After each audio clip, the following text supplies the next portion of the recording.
Nouvelle semaine sur la West Africa Democracy Radio. Madame, monsieur, bonjour. Bienvenue dans ce nouveau numéro de Planétaire, l'émission qui vous dit tout sur l'environnement en Afrique de l'Ouest et au-delà. Cette semaine, nous parlons de la COP 29 qui se tient du 11 au 22 novembre prochain. Ils sont plus d'une centaine de participants à discuter des enjeux climatiques à Bakou, en Azerbaïdjan. Cette année, la question du financement climatique en faveur des pays les plus affectés par les crises environnementales est au centre des débats.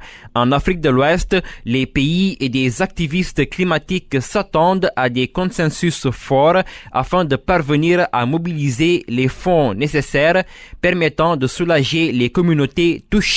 En ligne de Bakou, pour en parler avec moi, Ahmed Sekou Diallo, bonjour. Bonjour, monsieur Diakhaté. Vous êtes le président de la plateforme des acteurs de la société civile malienne pour le climat, l'environnement et le développement durable. Nous sommes aussi avec Cheikh Fadel Ouad. Vous êtes également à Bakou, en Azerbaïdjan. Bonjour. Bonjour. Vous êtes le coordonnateur de la plateforme nationale de la justice climatique, ONG basée ici au Sénégal. On vous retrouve, messieurs, dans un instant. Planétaire, le futur de l'environnement commence ici et maintenant. Bonjour à toutes et à tous et soyez les bienvenus. La COP 29 s'est ouverte lundi dernier à Bakou, en Azerbaïdjan. Plusieurs pays prennent part à cette conférence des parties sur le climat.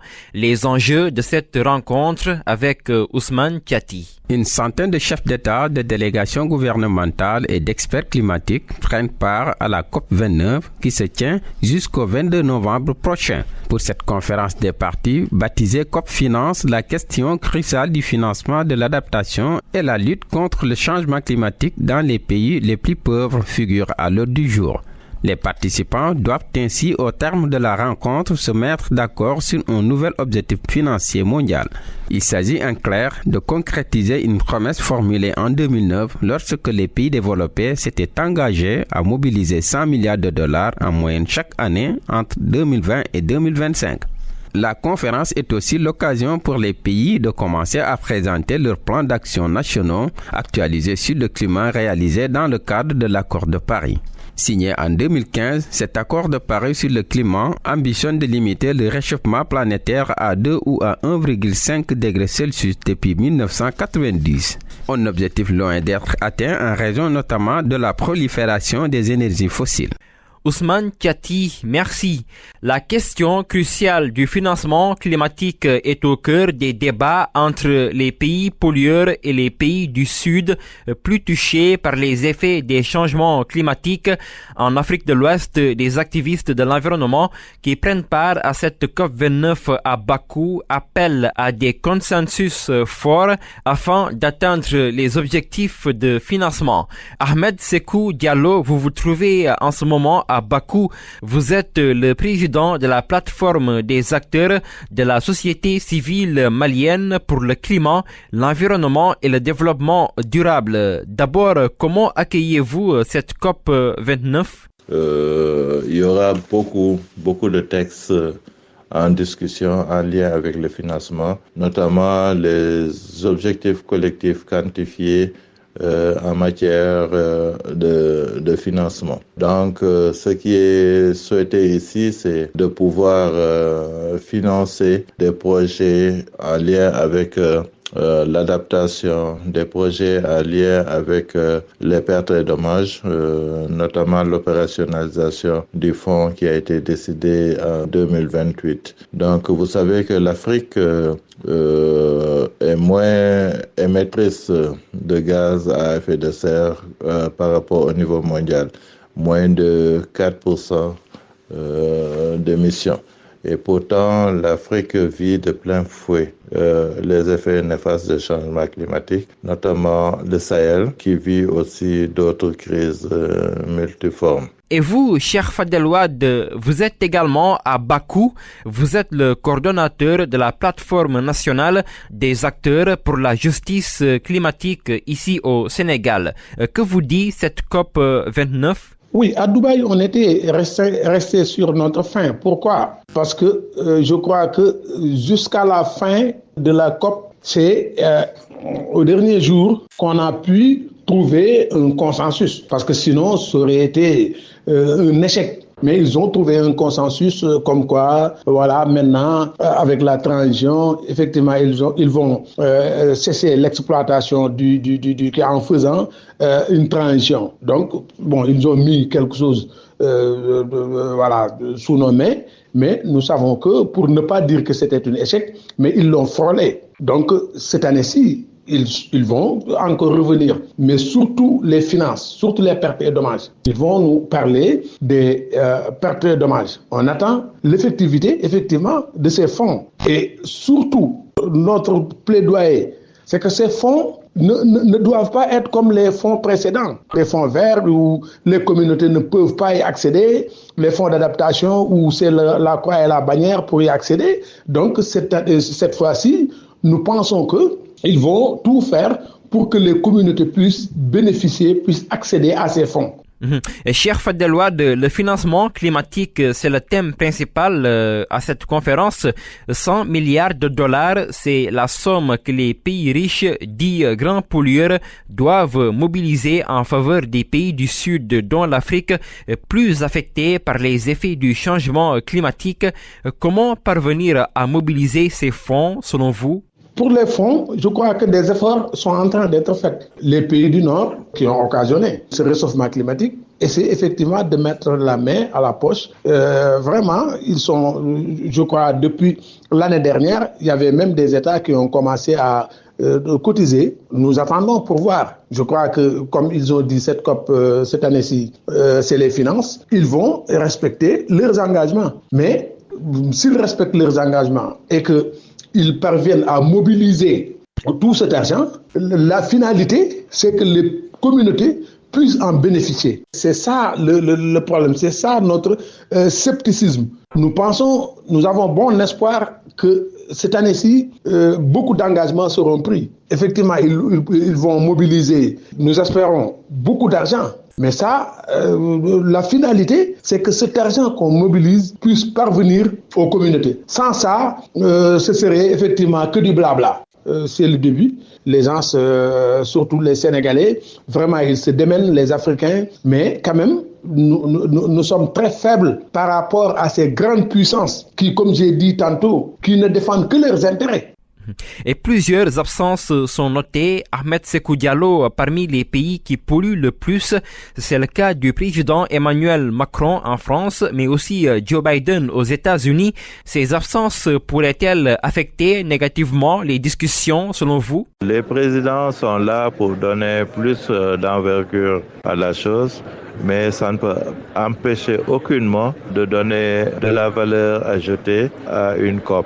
Que Biden vienne, qu'il ne vienne pas, ça ne peut pas apporter grand-chose à la décision. Que Macron vienne, qu'il ne vienne pas, ça ne va pas aussi changer grand-chose. Les décisions sont en train d'être prises. Il y a beaucoup d'avancées. Si vous voyez les documents, c'est comme si c'est des textes où on met des crochets devant chaque chapitre ou bien chaque phrase. Maintenant, dans les discussions, quand il y a accord, on enlève les crochets. Donc, c'est accepté. Ça, c'est pas les présidents qui décident. C'est les délégations qui décident de ça. Le niveau politique est important, mais pas pour changer les choses. Je crois que pour cette COP-là, quand même, c'est avancé. On aura un accord, il y aura des acquis, quoi qu'il en soit.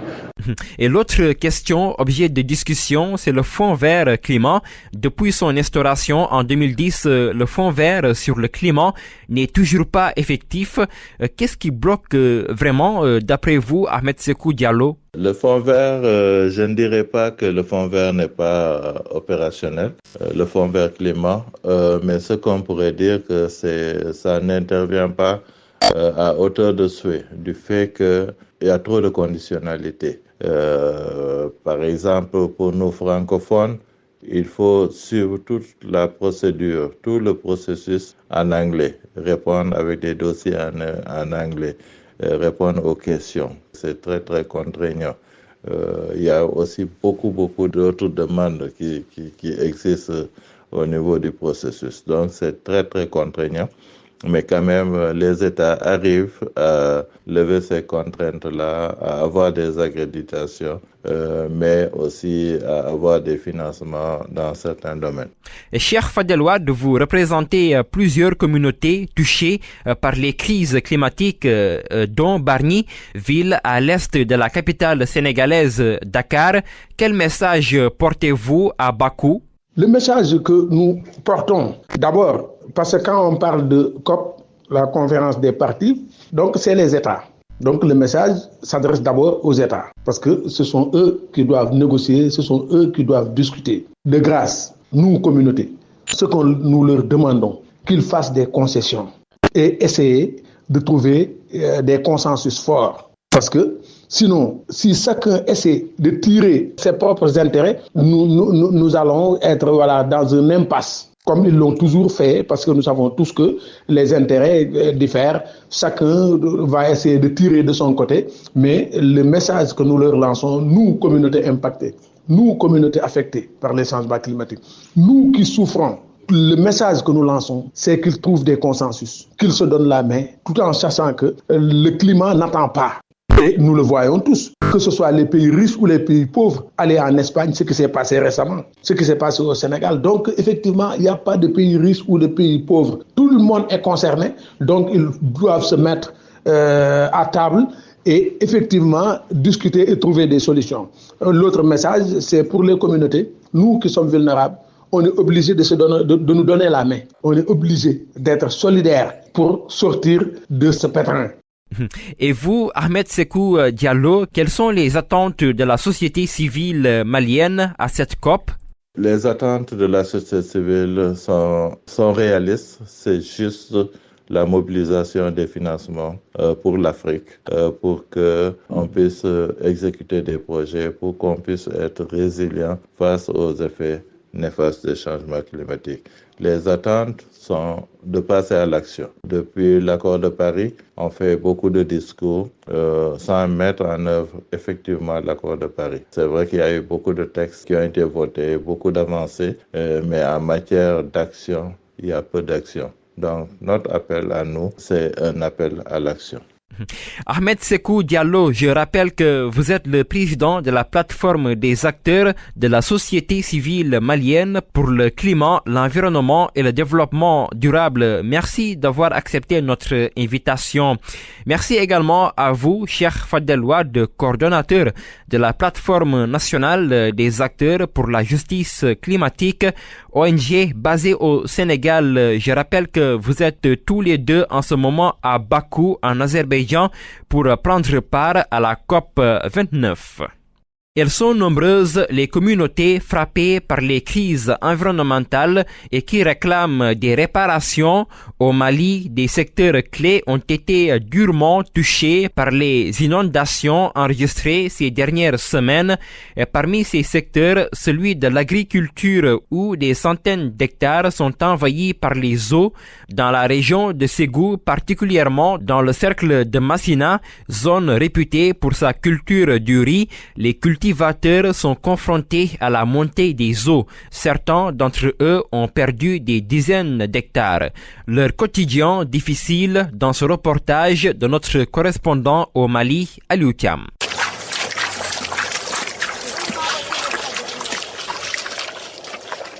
Dans son champ de riz d'une superficie de plus d'1 hectare, situé non loin de la ville de Massina, Mohamed Lamine Sissé patauge dans l'eau. Les inondations, conséquences de fortes pluies de cette année, ont envahi les semis du jeune cultivateur. Une situation désastreuse pour lui. Les inondations nous ont causé beaucoup de dégâts cette année parce que tous nos champs sont submergés par l'eau. Alors que nous avions déjà sémé. J'ai cultivé du riz sur plus d'1 hectare. Ça ne sert plus rien. Alassane Sanogo, un autre cultivateur de l'Office du Niger, l'un des plus grands périmètres irrigués d'Afrique de l'Ouest, avec plus de 100 000 hectares, connaît les mêmes difficultés. Il n'a pas pu exploiter ces 2 hectares à cause des inondations. Franchement, les inondations nous ont causé énormément de dégâts. Regardez, je n'ai pas pu cultiver mes 2 hectares à cause de la montée des eaux. Nous ne vivons que de l'agriculture. Si nous n'arrivons pas à faire cela, c'est vraiment compliqué. Une campagne de culture quasiment terminée pour ces milliers d'agriculteurs qui vivent la désillusion. Mohamed Lamine Cissé sollicite cependant l'aide des autorités maliennes. Nous demandons aux autorités de venir en aide aux cultivateurs afin que nous puissions cultiver convenablement sans qu'il y ait des dégâts en cas d'inondation. Toutefois, ces personnes qui ne vivent que de l'agriculture fondent leurs espoirs sur le Fonds national des risques et des calamités agricoles comme prévu par la loi au Mali. De Bamako, Aliou Thiam pour la West Africa Democracy Radio.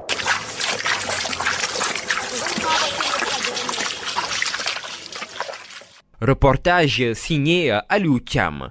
Au Niger aussi, les autorités ont apporté une réponse humanitaire aux inondations dont le bilan s'élève à près de 100 morts depuis le début de la saison des pluies. On dénombre également de nombreux dégâts matériels, y compris des terres cultivables inondées. Toutes les régions du Niger sont touchées par ces inondations. Plus d'explications à Niamey avec Murtala Zouberou. Selon les autorités, ce sont toutes les régions du pays qui sont impactées par les inondations. Au total, 672 quartiers et villages ont été touchés par les inondations. 94 personnes ont trouvé la mort dans ces inondations. Aïssata Lawan, ministre de l'Action humanitaire et de la gestion des catastrophes. Malheureusement, on compte 94 pertes en vie humaine, dont 44 suite au cas d'inondation et 50 par effondrement des maisons. Globalement, nous avons 137 156 personnes sinistrées et cela constitue à peu près 17 632 ménages. Nous avons à peu près 14 045 maisons effondrées. Nous avons 502 cases endommagées. Nous avons perdu 15 472 têtes de bétail. Nous avons aussi perdu 2 763 hectares de terres agricoles inondées. Pour coordonner la réponse aux inondations, le ministère annonce avoir mis sur pied une équipe de réponse humanitaire pour apporter assistance aux sinistrés. Aïssata Lawan, ministre de l'Action humanitaire et de la gestion des catastrophes. À la date d'aujourd'hui, des actions de distribution sont en cours dans les régions et des stocks importants de vivres, de biens non alimentaires et d'abris sont en route pour les régions. En plus des vivres disponibilisés, le gouvernement a d'ores et déjà pris des dispositions nécessaires pour que toutes les personnes impactées par les inondations reçoivent l'assistance dont elles ont besoin. Chaque année en saison des pluies, les inondations au Niger font des dizaines de morts et d'énormes dégâts matériels. De Niamey, Murtala Zouberou pour West Africa, Démocratie Radio. Et c'est par cet élément de Murtala Zouberou que se referme ce magazine. Merci de l'avoir écouté. À la présentation, Mustapha Diakité, émission que vous pouvez réécouter sur notre site www.wadr.org. Merci également à nos radios partenaires. Planétaire revient jeudi prochain, mais d'ici là, portez-vous bien dans un environnement sain.